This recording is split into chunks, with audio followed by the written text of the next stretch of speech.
Well, aloha, and welcome to another exciting episode of ITM 352. Today we're going to talk about algorithms, and this is where we're finally starting to make a bit of a change from the basic syntactic level 1 kind of programming skill to what we call level 2 programming skill. A little bit more thought and a little less sort of understanding how things look. So this is just an introduction to basically the logic that goes behind writing a program and how basic applications are built out of collections of algorithms. We'll see more examples and study this more in depth a little later.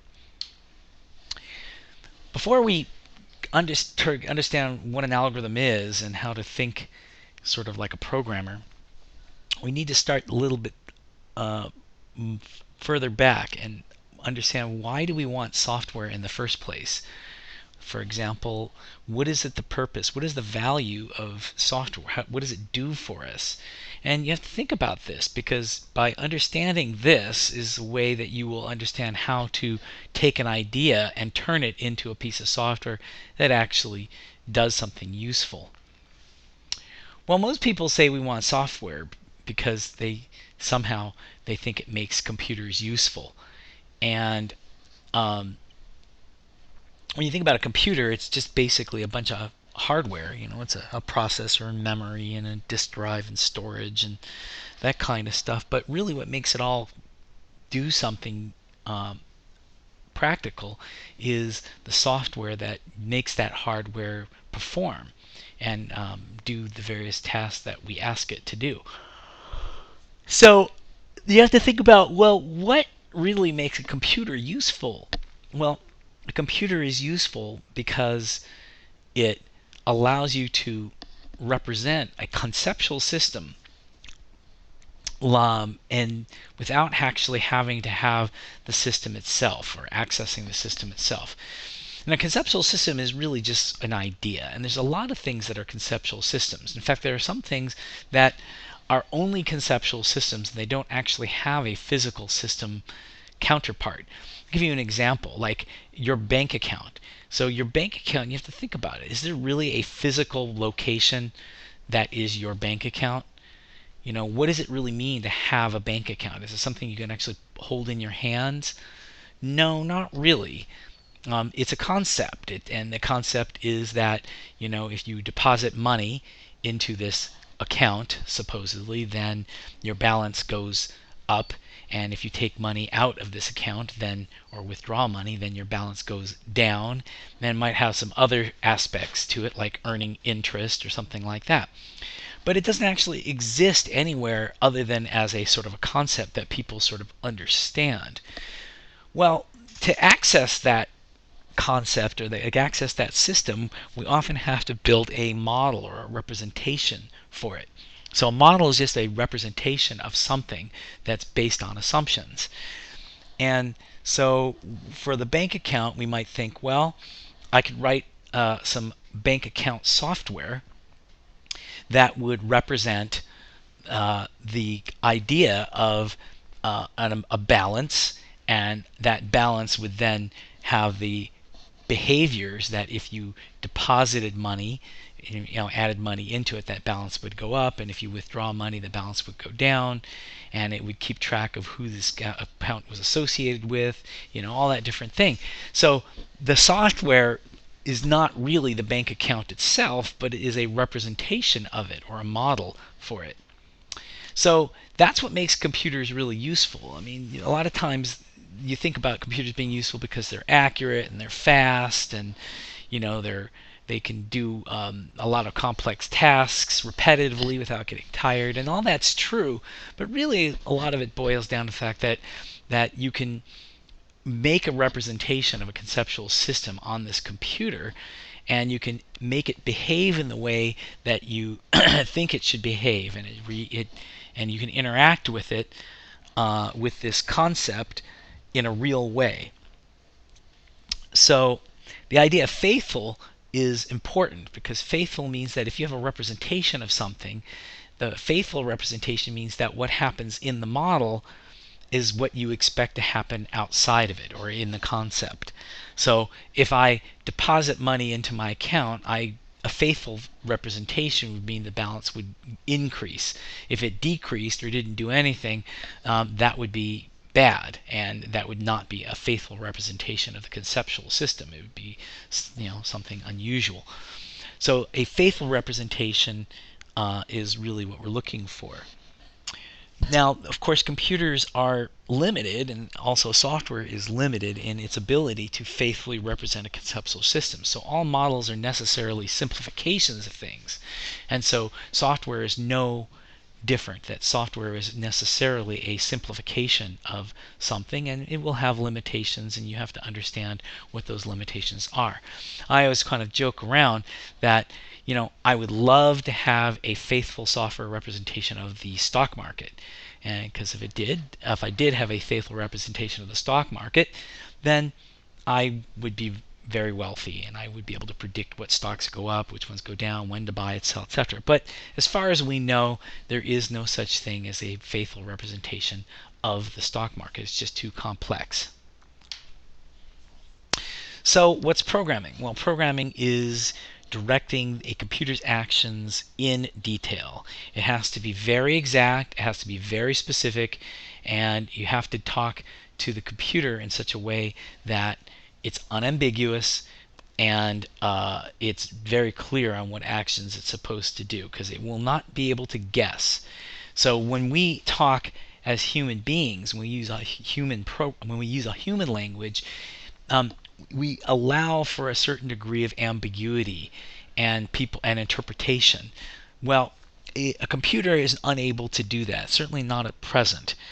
It's not able to deal with ambiguity. It's not able to interpret things. So when you program a computer, you have to use a language that enables you to think like a human being, but then talk to a computer, which has to be very exact, unambiguous, precise, and easily interpreted.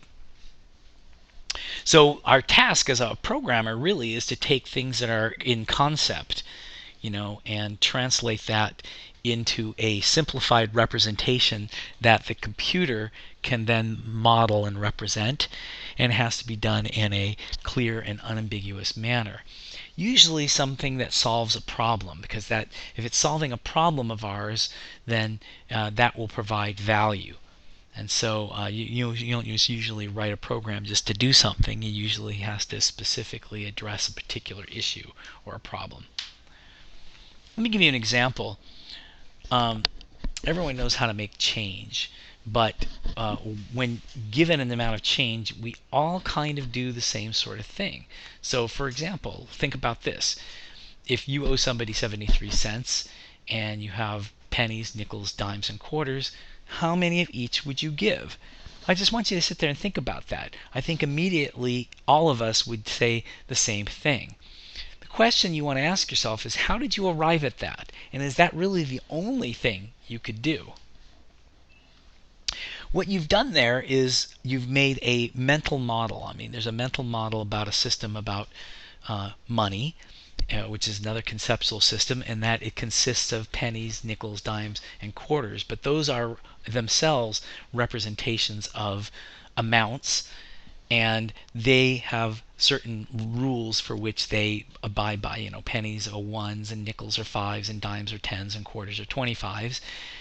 And then there's some way, for example, that if you want to give somebody 73 cents, you might think about how to represent that behavior of giving somebody 73 cents in sort of an optimal way.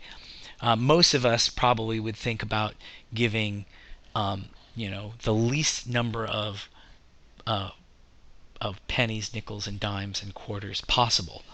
So the question is, why did you come up with that? And is that really the best representation that you can make?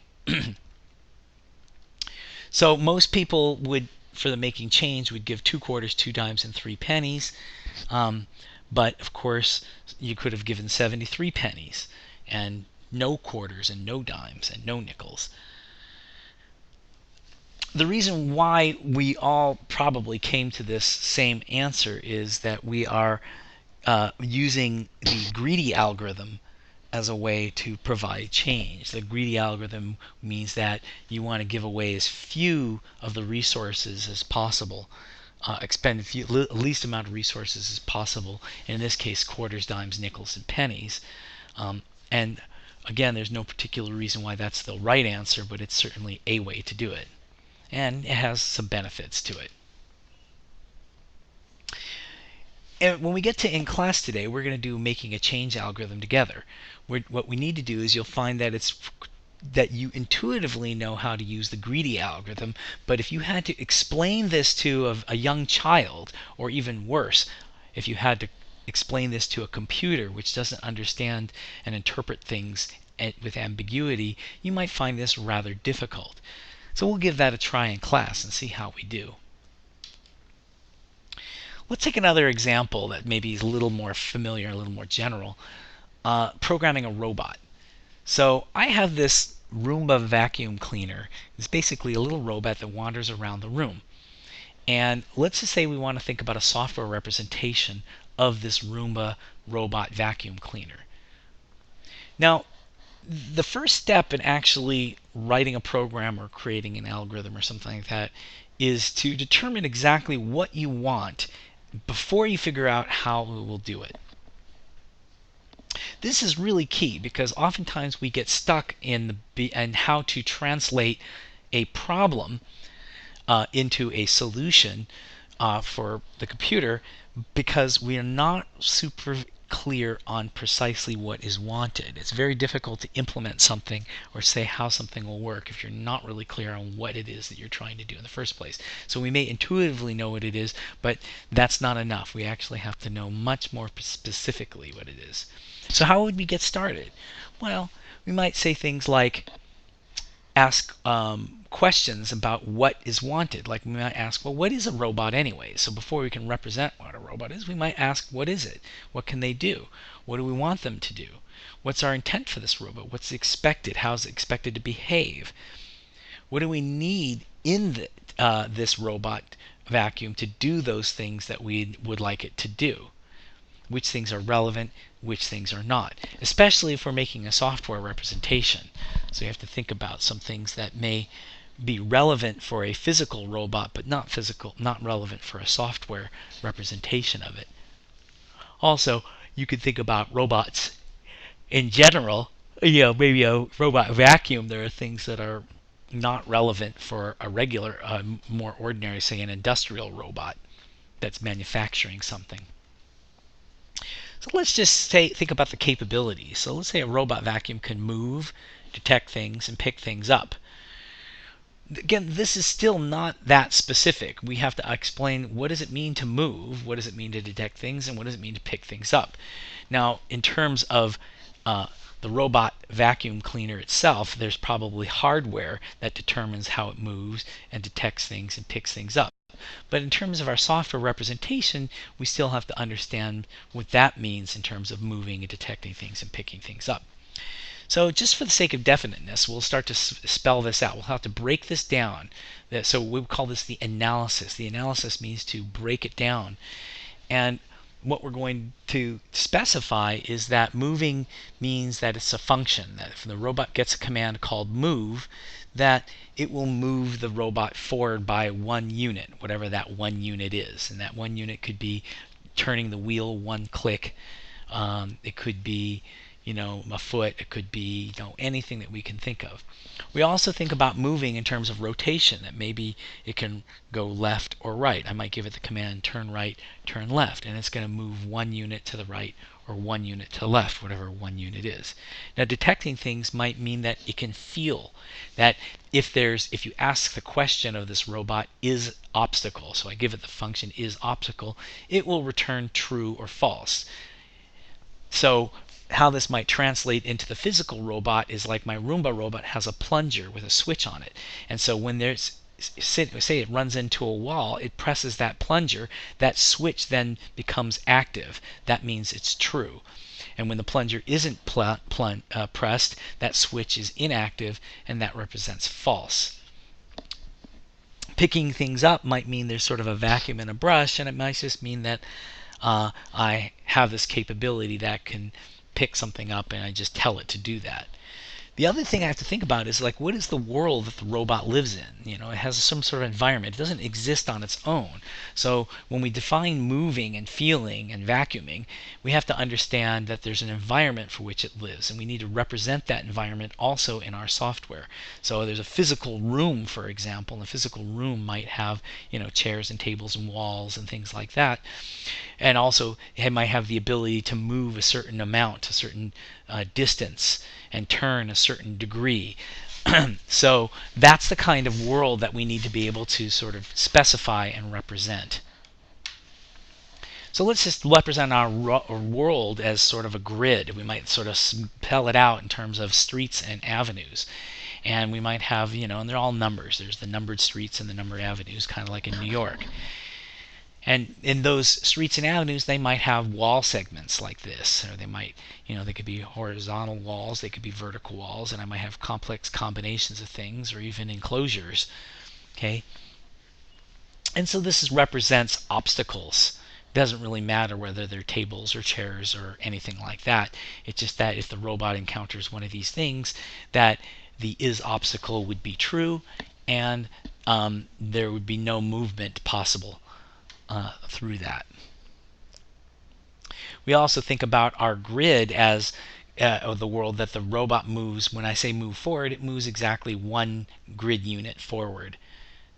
Okay, rotating would mean it rotates to the, so say I'm here, and I'm facing this direction. I might rotate left, meaning I rotate to this unit here. Rotate left again would be that one. Rotate left again would be that way. And if I rotate left again, I end up where I'm back where I started.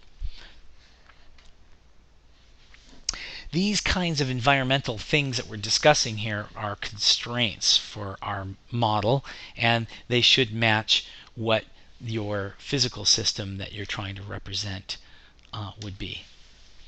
So let's just say that I want to move my robot. So here's my little Roomba robot, and I might put him down right there, and I say Roomba arrow move, means that I'm sending the move command. This little arrow means send it to the Roomba robot. The reason why we use a variable $Roomba is that we might have different robots, and we might want to send the move. We just want to know who is getting the move command, which one of these robots. So we'll store that in $Roomba. And so when I ask it to move, I say I move forward like that. To move around a wall, what I would need to do is a series of moves and turns. So I might, to get around this wall here, I'd go forward once, turn right, move forward, turn left, and now I'm around the wall. Now that's all fine and dandy if I know where this wall is and this, somebody is there directing. But what if I'm not there to tell it exactly what to do? So it's not a particularly general solution that this will get around any wall. It depends on the position and the wall and things like that. If I have a cover over it and I don't know if I give the same sequence of commands if it's going to get around the wall. So what I need here is a more general way to get around the wall. I need an algorithm. So an algorithm is a sort of a general solution to a problem, and it has certain characteristics. Now, I might think about a general way to get around a wall if I don't exactly know where that wall is. So I might start out by saying, well, okay, the first thing I'll do is I'll just turn to the right, just to get things going. And then I'll ask the question, am I facing a wall? Or in other words, is there an obstacle? If it's true that I'm facing a wall, then I'll turn left. And then I ask the question, am I still facing a wall? And if I am, then turn left. And then if I am, I ask again, am I facing a wall? And I keep doing this until I'm no longer facing a wall. And when I'm no longer facing a wall, then I can move forward. Now you can see that this is a more general solution. Going back to our robot here, let's just implement that algorithm. So the first thing is I turn left, and so now I'm facing this direction here. And I ask, am I facing a wall? No, the answer is false, so I move forward. Okay, let's just say that I'm over here. Let's just say I'm right here, and again, turning left to move forward would work. And if I was facing this direction, say the wall were over here, say the wall were over here. Instead, I turn left. Am I facing a wall? Yes. What do? Turn left again. Am I facing a wall? No. Move forward. So again, you can see that it's a more general solution than this if I didn't know exactly where this wall was. When you write something out like this, we call this pseudocode. It's sort of like programming, but it's not, we're not worrying about the exact syntax of the program itself. We just want to understand sort of the logic of it. And this sort of tells us the logic of it. Now we might translate that logic into something that might be used in PHP. So I might say Roomba, turn right. Okay, like this, turn right. Okay, and then ask the question. How do I ask the question? If facing a wall. Well, there's a command called if, which says that if something is true, then you can execute a command after that. So if facing a wall, this is true or false. If it's true, then turn left. And then check again. Am I facing the wall? Then turn left. And I can keep doing this. As soon as this thing says false, then I'll stop turning. The problem with this is that if I write this out, it doesn't end. So in programming, you can only write a finite number of lines of code. You can't represent an infinite number of things. You actually have to make it what is known as compact. There's a couple of ways to do that. Well, one way to make it compact so that there's just a fixed number of lines of code is you can repeat something until something is the way you want it. So I might start out by turning right, and then I'll say while Roomba is facing wall. So this is going to be true or false. So while it's true, okay, then I tell the Roomba to keep turning. As soon as this is false, it stops turning and then it moves forward. So this is a more compact solution. This is a non-compact solution. There's a problem with this code in that if I'm always facing a wall, I'll just keep spinning and turning forever. So I might need to think about the constraints of the problem. So I can check that, well, I know that if I turn 4 times, I'm already back where I started. There's no point in continuing to turn. So what I'm going to do is start out by facing turning right, and check if I'm facing the wall, and then I'm going to count how many times have I turned. I'll start out by saying the count is 0, and then if I do make a turn, I'll count that I've turned once, and I'll check, is it less than the number of turns to 360? In other words, in this case 4. Have I not gone 4? No. Then check, am I facing the wall? No. What I should do is turn left. If I am facing the wall, then turn left. If I'm not facing the wall, then I'll move. And again, I can keep repeating this, except for this time there's going to be a completion. It's not going to just completely go forever if I keep facing a wall. It's only going to turn around until I get back to where I started. So algorithms always have these kind of qualities. They have to be unambiguous, very clear, very specific about what it does. They have to be executable, meaning they're compact. I have a finite number of lines of codes, and they have to be able to terminate or complete themselves at some point. When we write a program, actually all we're doing is writing a series of algorithms. We think about our problem, we think about the logical way that we can address that problem in general, and then we translate that into code that will carry out the series of steps that solve that problem. So that's it for algorithms. We'll talk more about the details of this in class and try some exercises, but when you're at home, please do go take a look at the algorithm exercise. So there's this create an algorithms exercise.